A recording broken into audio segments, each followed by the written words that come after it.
let's continue practicing supports. From the File menu, we'll choose Examples and the nozzle plate, STL. And you want to put it on the platform, yes. So clearly this is going to require supports. There's lots of unsupported areas. You can see that they're all highlighted in red. The model's resting on the build plate only where you see the solid blue. I'll click Supports. I have pillar supports, 55-degree overhang, 1.5 millimeter pillar size. That's fine. I'll click Add Auto Supports and take a look at what we have. So you'll notice there's supports for the round holes because the top part of the hole needs a support. This whole area is supported. The whole bottom is being supported. But it looks very well and thoroughly covered. So we will stick with that and click back, start slicing, restore defaults to make sure any earlier changes are removed.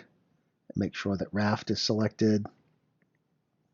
Under supports, I'm going to change space to model XY to 0.45 and space to model Z to 0.3. And again, I'm going to add 2 top solid layers and click Slice. And Slice Preview.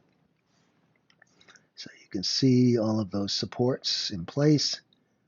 Those should all break away easily. Now you can see a good example of space to model X and Y if we zoom into this area here. Notice how there's a gap between the model and the support.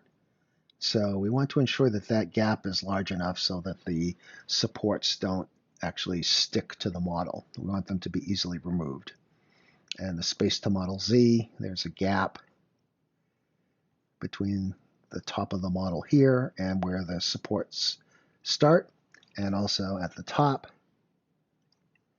Drag that down so I can get a better view here. Here you can see it. The top of the support, there's a tiny gap before the bottom of the model begins there.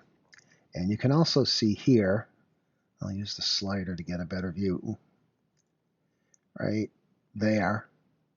That's the 2 solid top layers that we added to the supports.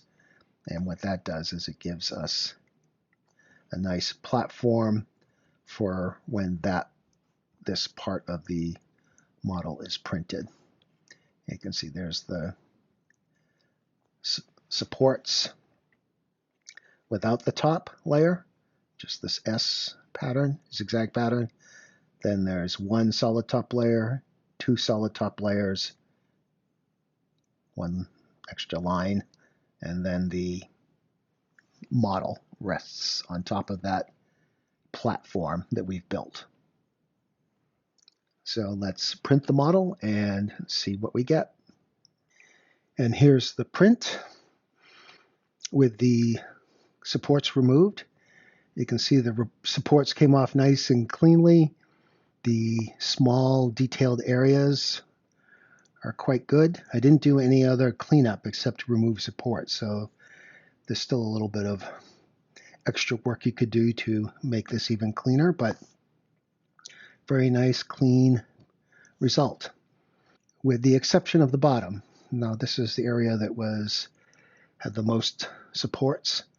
It's a little bit rough, but it's intact. You may be able to improve this result by decreasing the space to model Z spacing a tiny bit. That can be adjusted back and forth. You don't want the space between the bottom of the model and the top of the support to be too small, otherwise the supports will stick to the model and you'll have to cut them off, and that will ruin the model. But you don't want the space to be too large either. Then you start to get this effect where the underside is not fully formed. So you can go back and forth with that setting and tweak it. The optimal setting will be different for different brands of filament and even for different colors of filament within the same brand.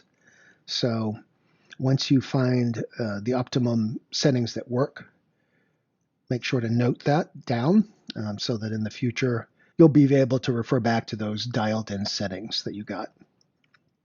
You may have figured out that the two fan duct pieces that we printed actually snap together, fit together. And this is the two pieces snapped together in a different view. And again, the bottom view where you can see the rough areas.